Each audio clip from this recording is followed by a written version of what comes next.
Good morning, everybody. Welcome to the Saturday Real Estate Marketing Show with Ruthie Rocks, Ruth Allbrand, and I am Marketing Max. Ruth, what show number is this? 464. This is show number 464. Today, we have another returning guest, Arnetta Ropogel. Am I saying that right, Arnetta? Yeah, it's a hard one. So close as you can get, and I'm happy. Okay, you got it.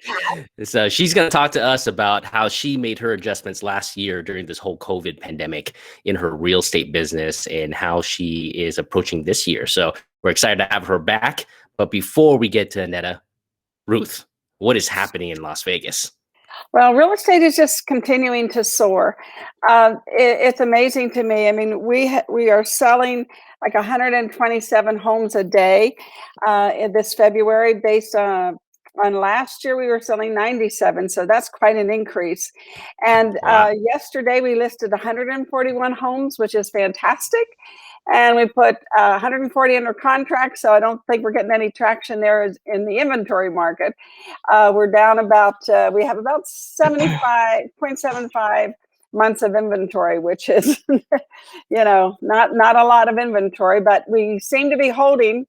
Right. We haven't run out, so I think we're going to hover around this spot here for a while. Right. Are homes flying off the shelf as far as like getting on the market, and how many days are they on average now before it gets sold? Say about 15.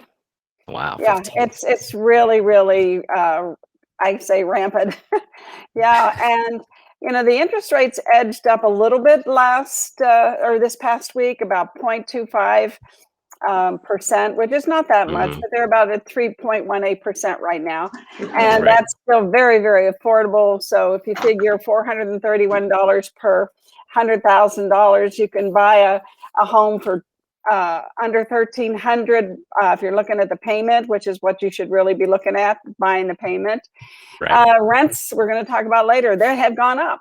So yeah, the home ownership is the way to go from all aspects. The average homeowner in 10 years, their net worth increases by $250,000 versus a renter in 10 years, their net worth will be $5,000. So the numbers speak for themselves. Yeah, absolutely. Absolutely. Yeah, it's a tough time now to find a home though. If you're a seller, I mean, you're going to get premium prices for your properties. If you're looking to sell, relocate, or upgrade, I mean, this is probably one of the best times to do that. Absolutely. I have not seen this. We have historically low interest rates, as everybody knows, and we have not had this kind of inventory since I can remember in 30 years. So, it's historically low inventory. When homes come on the market, they sell. And it's a great thing. And I know, Arnetta, you'll agree, we have this new option in the MLS called Coming Soon. So before the home hits the market, we actually can go out there and market the home if we have buyers. And a lot of us have a lot of buyers because obviously they're coming to Vegas. That's why the inventory is flying off the shelf. Absolutely. Yeah. How's that? So, I mean, how's that working right now? The Coming Soon feature. What is the advantage or disadvantage or benefit of having that feature on the MLS? Is that to Ruth or is that to me? Yeah, either one of you guys. And can you lower your camera just a little bit here? Oh gosh, I did it again. Okay, yes. Yeah. All right, I gotta get my light hooked up too. Perfect. So for me, the Coming Soon is like I've got clients that come in from New York, and then I had some from Montana and North Dakota, and if they're not finding what they want immediately, like I'm always saying, okay, this is coming soon. So if maybe this will meet your criteria a little bit more, and it's just more about information and giving as many options as possible, then also I can have that offer ready to go. So the second that's on the MLS, that offer's in. We've already looked at the area. We've already, pretty much scoped out the property. We've done everything to get that offer in first, because some of the houses were having 7 to 12 offers on them, and I was there on the first day. So now I'm there before it's even available. So just trying to get that advantage to my clients, and keep everybody informed. It helps keep us more informed. Yeah. Got it. Okay. And it helps the seller side out too as well. They can 100%. bring it on there, right? And then it can be ready. I mean, they don't have to show the property necessarily anymore. Right. And then it puts them through the viewing process, less time, because that's like the biggest argument. It's like, oh, I don't want these people viewing. I don't want to, if you set it up the right way. And then I use the coming soon to where I did all my coming soons on Mondays, and Monday, Tuesday, Wednesday. It went live on Thursday. And my goal was to be under contract by Sunday. So I set it up. So my sellers had like a couple days of just, what is it? The speed, like the speed viewings, and then we were done. So that was nice when it worked out on my plan. Great. So Ruth, anything else on the Las Vegas market before we get to Aneta? No, I think that's, it couldn't be better than this. It's not a better time to be in real estate. It's not a better time to be a seller or a buyer. Absolutely. So, all right. I mean, we went through 2020. We're actually probably 2 months deep into 2021 here, 2021 here. So, Annette, I mean, last year, share with you, I mean, if you're open to it, share with you some of your numbers here from last year first, and then walk us through. Yeah, give us some of your numbers. So I was super thankful. I'm coming off of my best year that I've ever had, and it started off to a bumpy start. And Ruth and I were talking about what I equated that to, and that was really like when COVID first hit. I had a couple houses in escrow, and like everybody was just shocked and wasn't sure. And a couple people pulled their house off the market. A couple people were just like unsure. And then a couple people, like, they had to sell their house. I mean, no matter what was going on. And I made a very strategic plan to double my marketing versus you'd call back. And it was all about just information. So that I really believe that, and it helped me because it kept me informed. It talked me off the ledge, and enabled, when I was able to keep myself going and informed, I'm like, I have to share this with people. This is like great. Like, don't panic. It's a system collapse. It's not the system collapse of 2008. It's a moment in our time.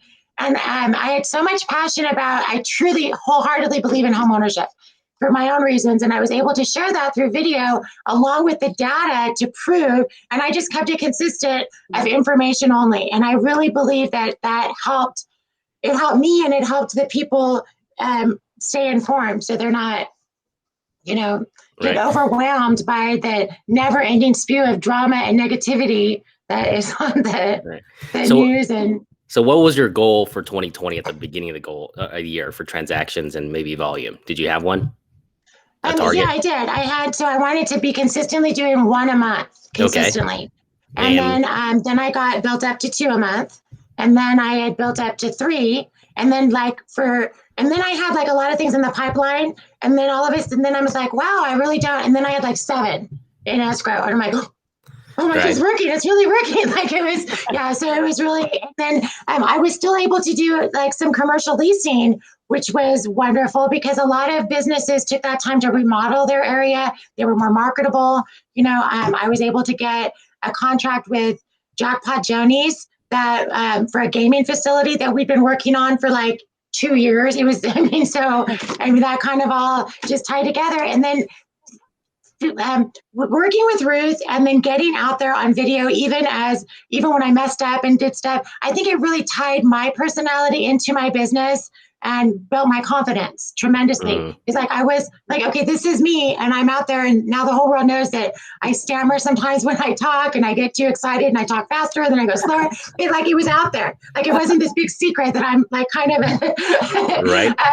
a high energy nut job sometimes. So and that helped me, my confidence. So like, I could really be myself and tie my passion and my real estate business together, along with the knowledge that I was constantly getting. Like, I have on my website that I have through Agent Formula, like, these blogs are amazing. And I feel so fortunate to read them every day. And I truly wanted to get that out there. So I just started printing them and giving them to people. Oh, fantastic. So what'd you end of the year with? How many transactions?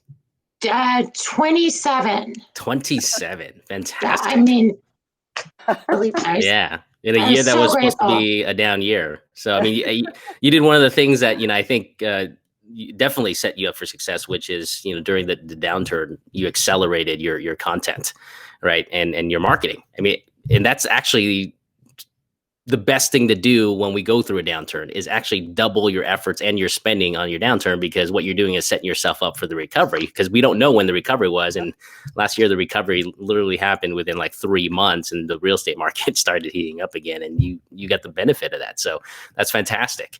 Right. So tell specifically, I mean, if you can share with us, what type of content did you put out, which platforms, and what'd you talk about? So I talked about, always the pros and cons of home ownership. Like, is this the right time? And I did have clients that wanted to, and then we did their budget, and wasn't the right time for them, but we got them set up. Get your paperwork together, get your lending together. And I let each transaction or each client dictate what avenue we were going to take for them. So I think having the knowledge for all three of those and being able to give them the informed information, I was really able to guide their experience. So some of them that didn't come, maybe didn't work out last year, they're still I talk to them regularly, and they're lining up to come this year. They maybe have a little bit more money, their credit, their jobs, but we are in specific strategic place to get them here to Vegas or get them to a different home. And then the same with a couple of commercial people. I had, restaurants were going crazy. So they're like, oh, I want to get into a, brick and mortar, and they were smaller businesses. And then we do their budget. And I wrote business plans this year. It's like 2 years ago, I still don't type. I still don't like typing, but I'll do it. It takes me forever. But just be able to help them with their business plan for their goal and their future. So we wrote business plans. I'm like, once you start following this plan, and now they're doing that because it took them a year, and now we're finding them a place. So, it was just really great to be able to help guide different directions for each people. And I had the confidence and the knowledge to do that and felt comfortable. And where did the majority of your business come from?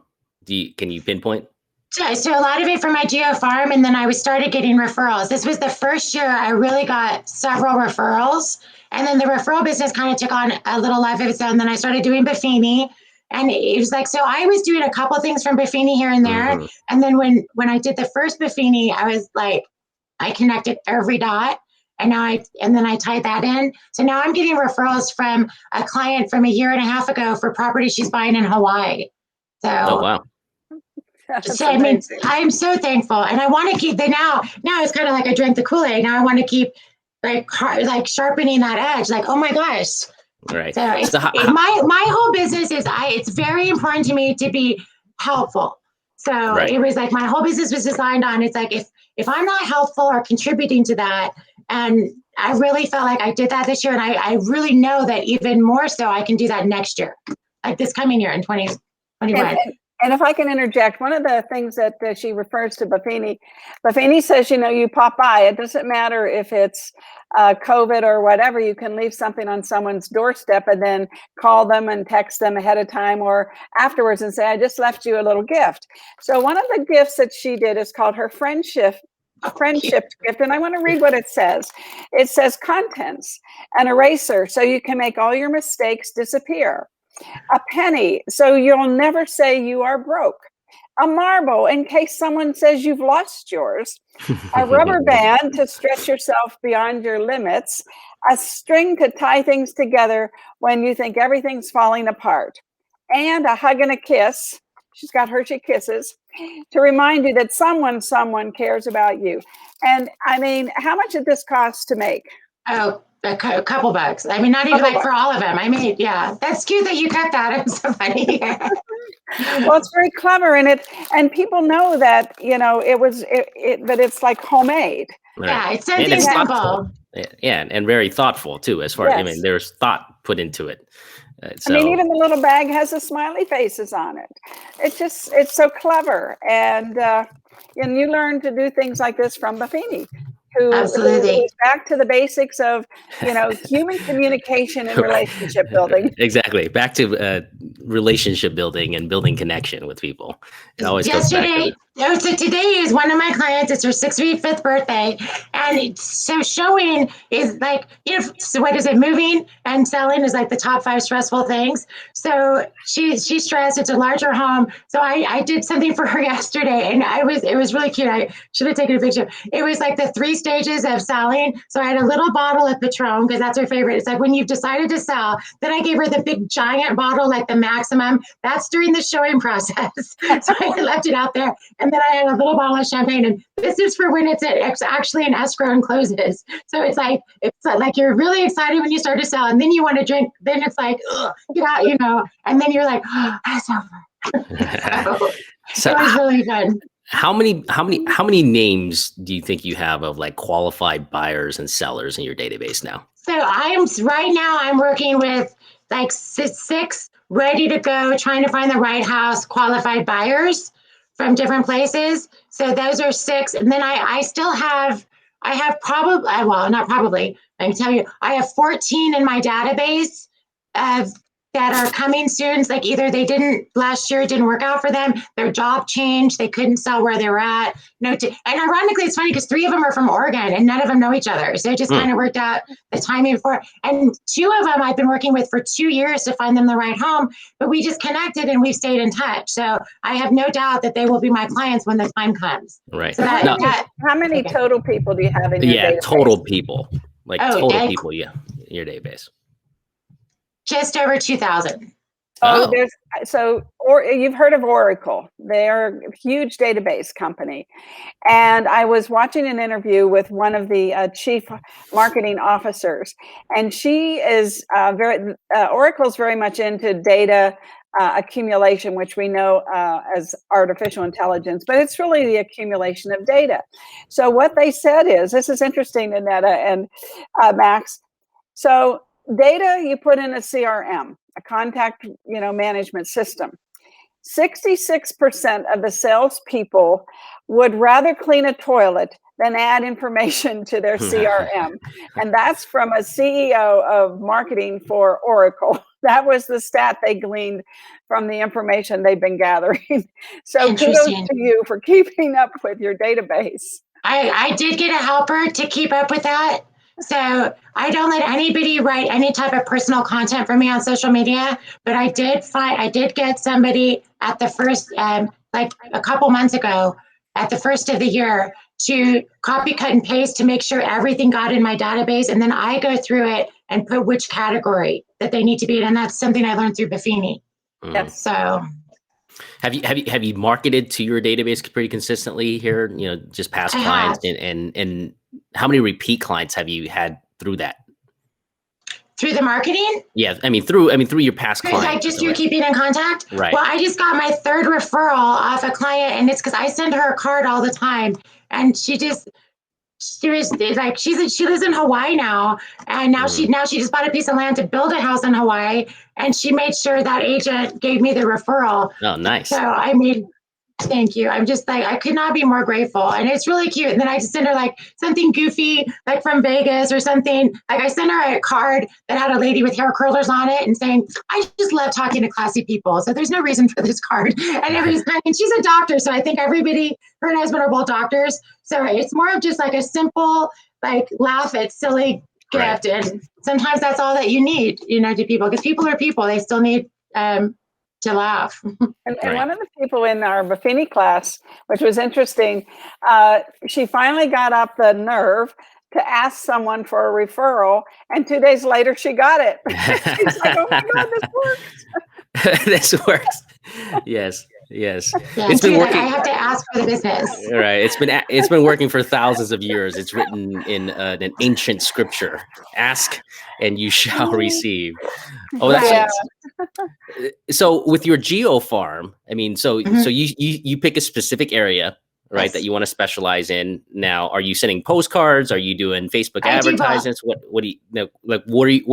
are you doing specifically? So I'm doing my geo farm around my area, and it's like I'm on the east side, so not a lot of people do that. But I I want to say I specialize in older homes because I know a lot about them. I live in an older home. I can, really relate to them. And then and I love my area. So I can tell you all the best things about the East Side, where some people are just like, oh, and it's like you kind of dispel that. And then you just say, and then the pros and cons of HOA. So my geo farm is based around my house. And then it's expanded. So now I've really focused and targeted on larger homes because that's what my clients are looking for. And then my letter, I've like with Ruth's help, I've got very specific. So instead of saying I've got clients looking, I'm going, I've got a client looking for minimum square foot with a pool like that in this area. So they really know that I'm seriously looking in that area for like, it's not just a random blanket text. And I do send the postcards out. So I make sure that my geo farm hears from me every 6 weeks. Besides the videos that I do daily, I took a couple-week break because I just had some stuff, and then now I am back with a vengeance. So after being off for 2 weeks, I'm like, I don't really like. Have you been able to track, whether they're, responding to the postcard or they're seeing you online, or where's that? I think that it all kind of reinforces. So yes, I've tracked a lot because when I go to their house or when I talk to them, and then I send my letters have like 2 articles in them. They're thick. So you just get this blanket of information. So that when people call me, they're like, well, I've been getting your letters. Yeah, for like the last year. It's like, so I give them a lot of information. So I've gotten both. The postcards get their attention, then I reinforce it with a letter that shows my knowledge and like targeting to them. And then I think a lot of people will go onto the social media and look, they may not be commenting, but they see that I'm out there. And then, and they either like what I have to say or they move on quickly, and both is okay. So you keep up with it every 6 weeks, which is every 6 weeks. Fantastic. Because I receive, being a homeowner, everyone receives like, realtor kind of cards in the mail and stuff like that. But I haven't seen anybody that, over the last 2 years, every 6 weeks or every month or every even 2 months or every even 6 months, keep sending me. So it's interesting. It tells me that instant gratification. Mm-hmm. They don't budget enough to make it last a year, which you have to do consistently. And so that's why you get every once in a while you get something from a realtor you've never even heard of before. And that's why, because they say, oh, this doesn't work. Well, and then there was a time like with the postage, because that's an expense. So like I did budget very strategically. And then I thought, let me just walk the farm, because like my area, I walk my dogs a lot. So one person that's in my pipeline now, he said something. I'm like, well, I live around the corner from you. He goes, you do? He goes, do you walk your dogs? Like, I'm like, I walk my dogs by your house. And he's like, that is you. So it was kind of like, it was really cute how we tied it together. And he goes, oh, so like I do live in this area. I do want to, so that was helpful. Then I've also walked my farm, like, and put either door hangers or I've put them on like my articles on there. So I've done both, but they will hear from me consistently every 6 weeks, whether it's walking it. Like I walked like 1,800 homes. So and it was good because then you can really see houses that I drive by all the time, like you don't notice, or streets that you kind of forget about. Then what it did for me, it triggered, I'm like, there is so many houses out there. So the next time I think that there's not enough business, like walk this farm again and be quiet, because there's so many houses. Don't ever complain that there's no business. That's what I tell myself. So of the 27 transactions last year, Annette, how many were buyers, or how many were buying, you representing the buyer, and how many were you representing the seller? So I represent, like most of those were listings. So most of those were, I really, like most of those ended up being listings, and less than half were buyers. Fantastic. So yeah. That's yay for the listing. Yeah, listing the last, right? That's Ruth's thing. List to last. List to last. I was working with 4 buyers at the same time. And then I was like, yeah, I really want to focus on that. It was just very different. And then, of course, it was hard because there wasn't that much inventory. And that's when I really fine-tuned my process of being there first, like if that house came on the market at 12 o'clock at night, because they do that, if they roll over on a certain date. I mean, by 6 in the morning, I've got that offer ready to go for that agent if I don't send it the night before. You know, we talk about the low inventory, Max and Annetta, but the low inventory is because people are buying right now. And that was my whole thought process for this show, is that, yes, we have low inventory, but our market is just going crazy. You know, we're still listing homes. They're just selling. You know, it's not like we're stagnant. That's not the problem, you know, and we don't have a problem. You know, we just need to keep listing as many as we put under contract. That's why I do my stats every day, to keep everybody in the loop with the trend. And I think we're going to do fantastic this year. So what's been your strategy, Annette, for getting the offer accepted? I mean, are you telling your clients to offer, you know?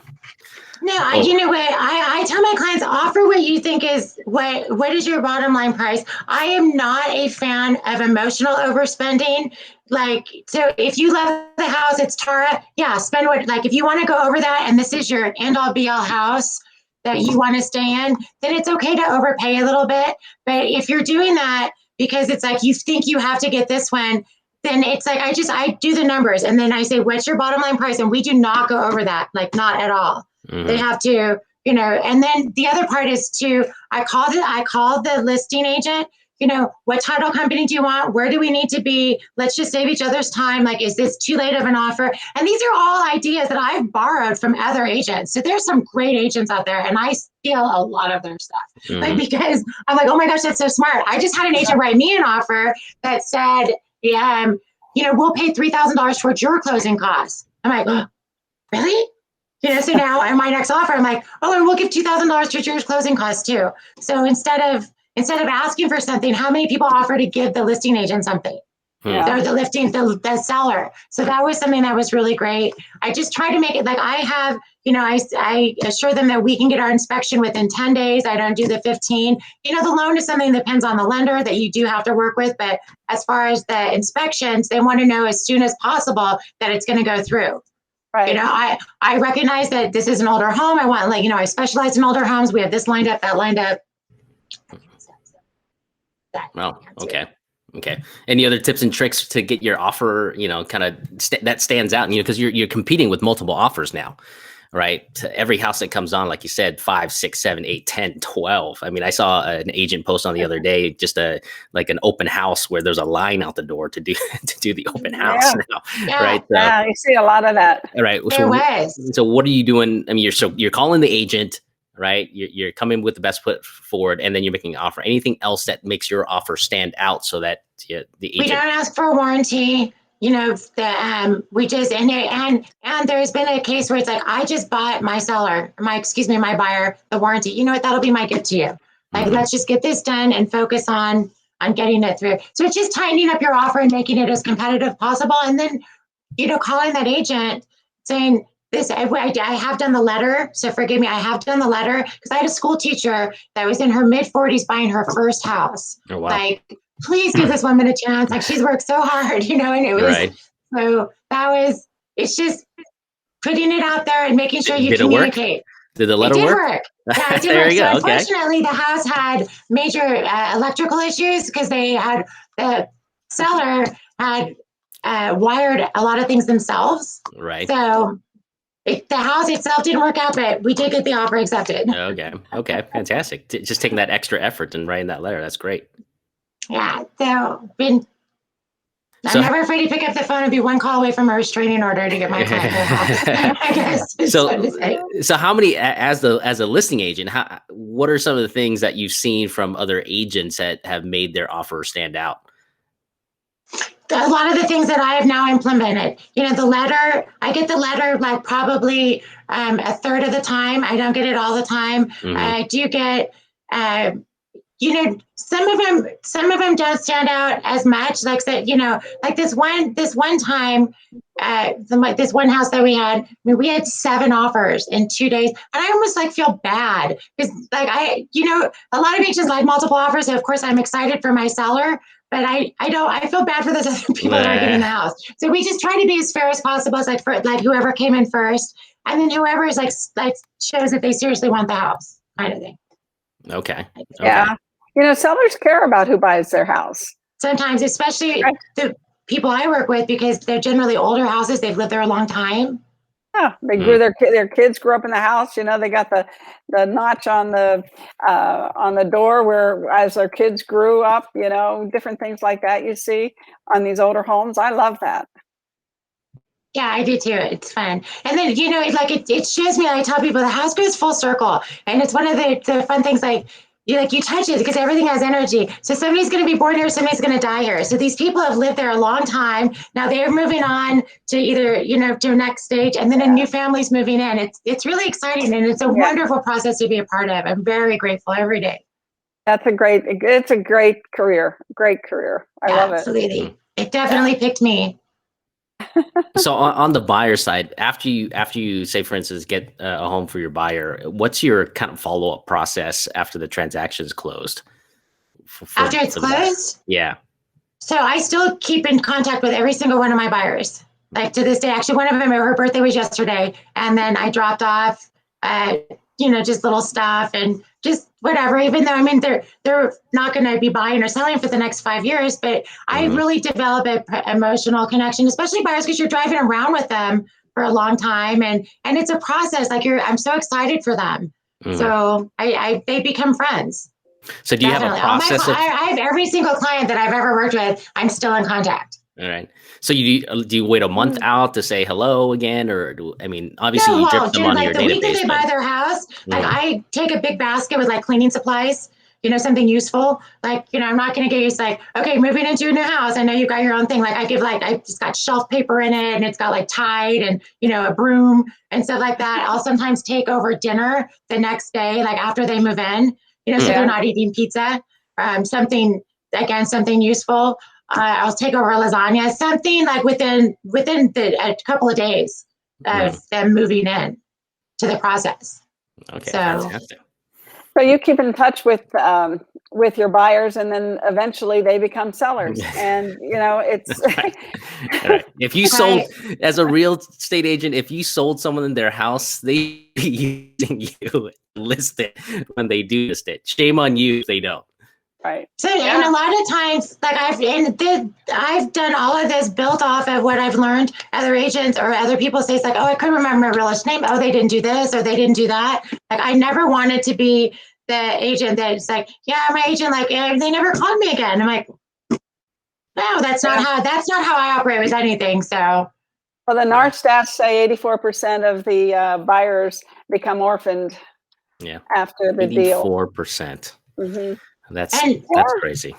What I borrowed from another great agent that I learned from Buffini, Teresa, and it was a great idea, and this is her idea that I've now borrowed, and she sends a Home Depot gift certificate for like filters and stuff like that for her clients. So now either I'll take the filters with a big bow on them and I'll just leave them at the side of their door saying, you know, I care about your house. Don't forget to change your filters.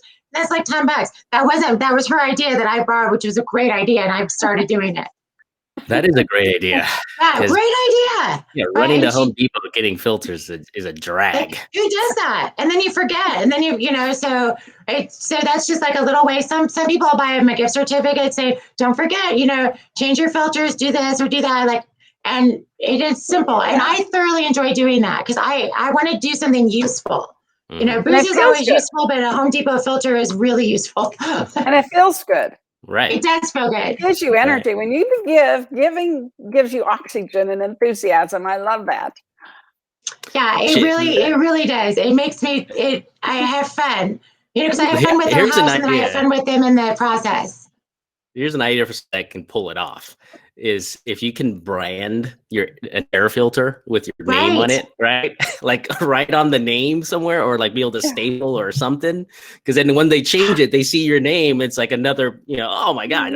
Like I'll put a sticker on it or something, maybe. Maybe I'll just have do some labeling stickers. I did borrow the idea from the real estate guy with the salt. So so I'll put with some people, it's a wonderful life. Like I'll take them a loaf of bread and a thing of salt. May your house never have hunger. May your life always have flavor. And they've got my, you know, that's coming this year. I'm just getting that done. So they're going to see my salt in their cupboard. Yeah. Right. Yeah. That's another idea borrowed. That wasn't my idea. I'm stealing it from somebody else. We all share. That's the beauty. We all share. There's enough I'm just business thinking for about all of us if you really care about your job. So, Right. you know, I truly believe that. Yeah, I'm just thinking of the perishable thing that you can like put your marketing towards this that's useful, right? It's like the calendar thing is okay, but people throw A away lot of the people do it on calendar their phone things. now, and then it's Right, like I exactly. like No the one, calendar, but so I mean, and then the recipe card. So everybody gives the recipes, which I think is great. Like I do a drink card. Like mine always has a festive drink on it. So the idea behind that is I go to the businesses in the area and we make that drink, trying to like drive that. So that's something that I'll always do. And then I have a bar background. I mean, I was a bartender forever, and I think drinks are festive. So it ties a lot of my personality into what I'm doing. Right.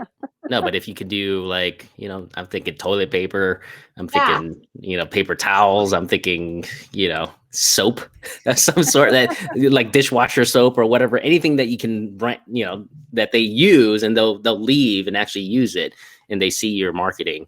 There should be more creative ways to do that. And the air filter thing is great because I hate changing my air filter, and it's just a drag because I don't go to Home Depot other than to get the air filter or my water softener salt. So, and that's 100%. another. And then if it's an older client, like I'll take it a step further. Let me know if you need help doing this.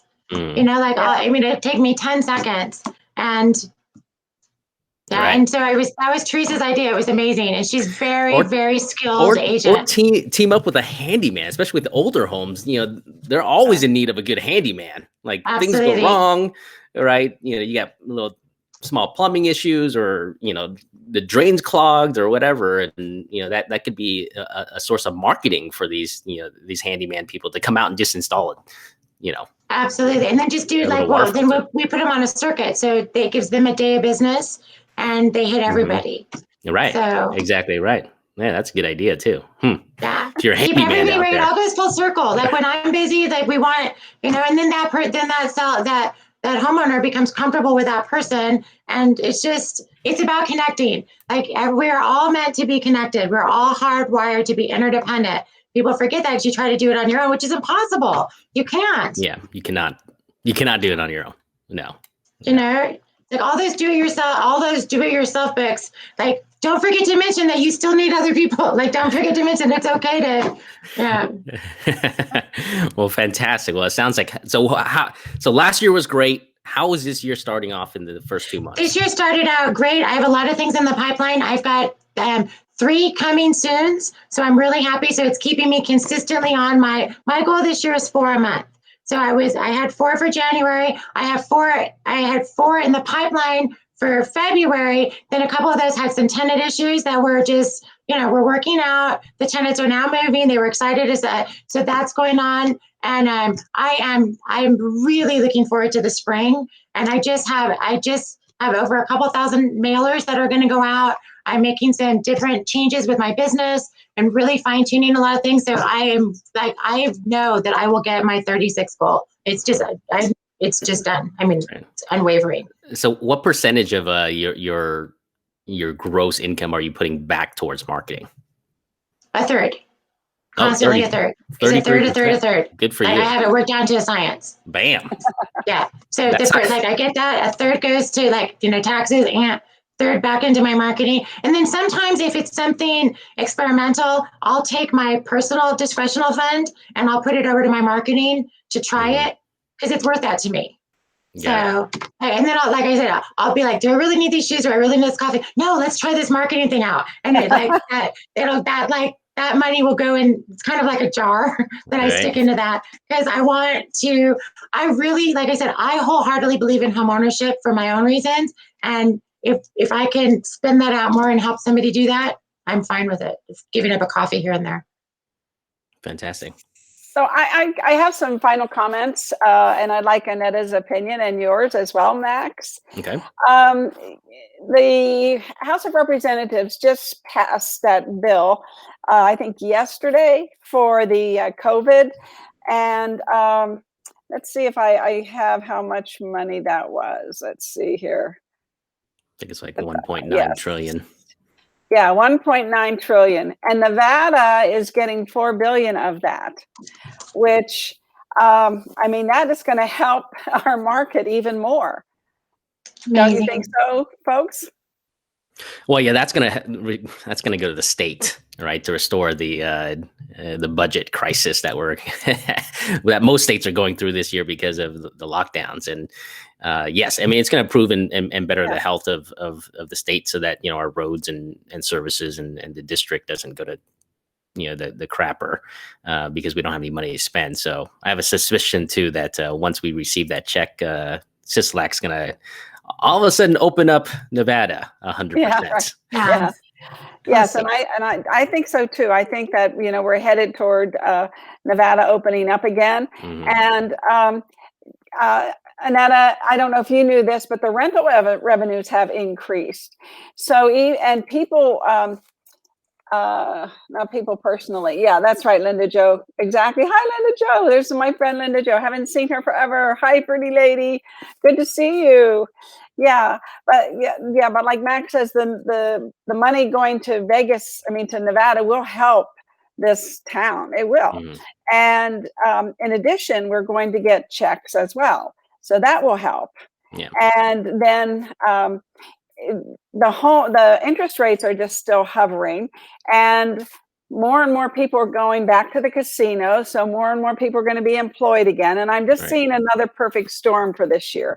I think that's what I'm saying. And investors are going to want to buy homes because, the rental rates are going up. So the return on their investment is going to be at least as good as it was, if not better, because yes, home prices have increased, but the rental rates have increased. And we're not really getting hit with a lot of vacancies or evictions.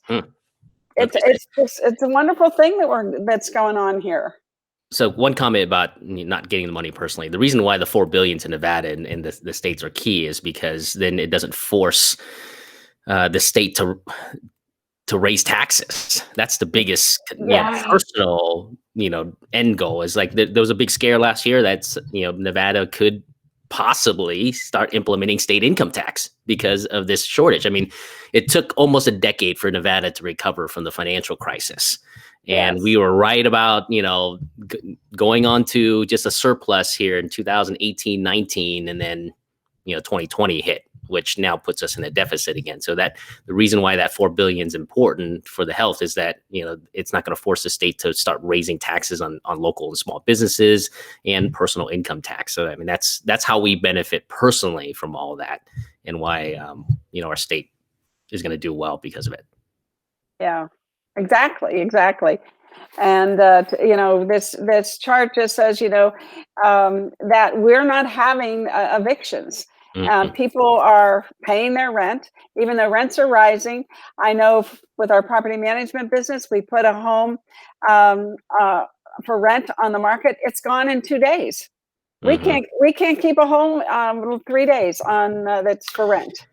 What's an average, Ruth? I mean, what's an average late payment or default on rent typically? I mean, have you seen in your business and your property management? What is a normal?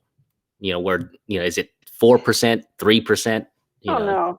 I mean, in these times, I would say maybe 1%. I mean, it's very low. People are paying their rent, yeah. And then if they can't, they're making payment plans. Right. People have to have a place to live, and they realize that, if they can't live in this house, what are they going to do? What are they going to do? Right. I think that, I don't think people wrap their heads around the real mentality of this. They're not going to become homeless. People were thinking, there's going to be this big problem with people not paying rent and so on and so forth. But people are paying their rent because eventually they will get evicted. And eventually, there's a bill right now to not put that eviction on their, to seal it so that it's not on their credit report. And I don't think that has passed yet. But there's 2 bills in Congress, in our Nevada Congress right now, the legislature that, could, I don't know. I mean, I don't even know why they're even thinking about it, because we don't have the issue. Right. You know, and I don't know how that even benefits consumers, because eventually, if you rent a place, then they're going to ask for a verification of rents from your previous landlord anyway. So it's not, they can't seal that. I mean, that's a record that you're going to have to provide, and if they can't provide it, then they're not. And that's hopefully the people that are trying to like game the system during this pandemic here, where they're not making payments. You got to realize that's short-term thinking, because eventually if you get evicted, you're going to need to go somewhere, and if you don't have a good payment record, most likely you're not going to be able to get to rent. And the thing of it is, people are moving here, and landlords don't have to settle.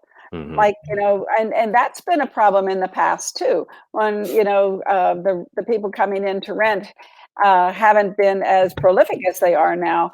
Landlords would make concessions. They're not doing that now. They don't have to. And they're even asking us, well, what if it doesn't rent? And before we can answer them, it's rented.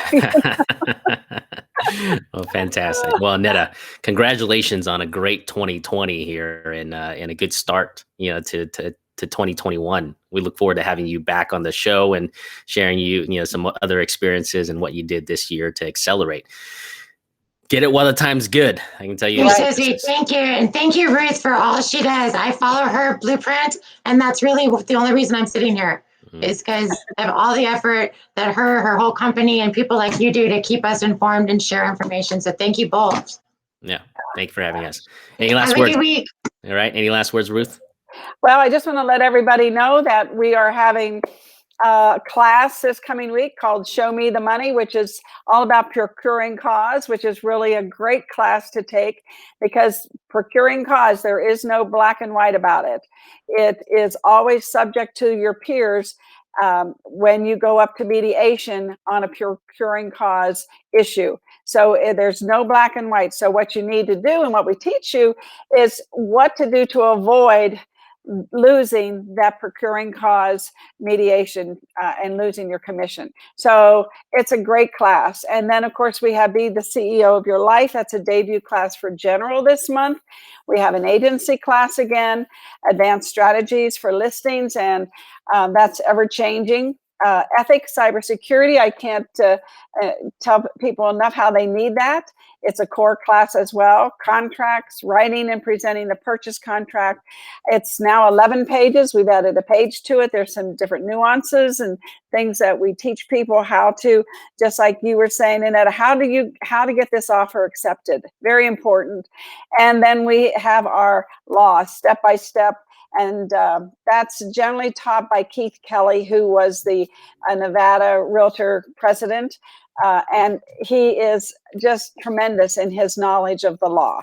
So we have a great month ahead of us. Of course, first in there, you're going to have social media classes, and you're going to have the website class, teaching people how to use all the tools. We've added some new things to the Agent Formula email campaigns that you can also use for posting on all your social media platforms. So always things going on in my world.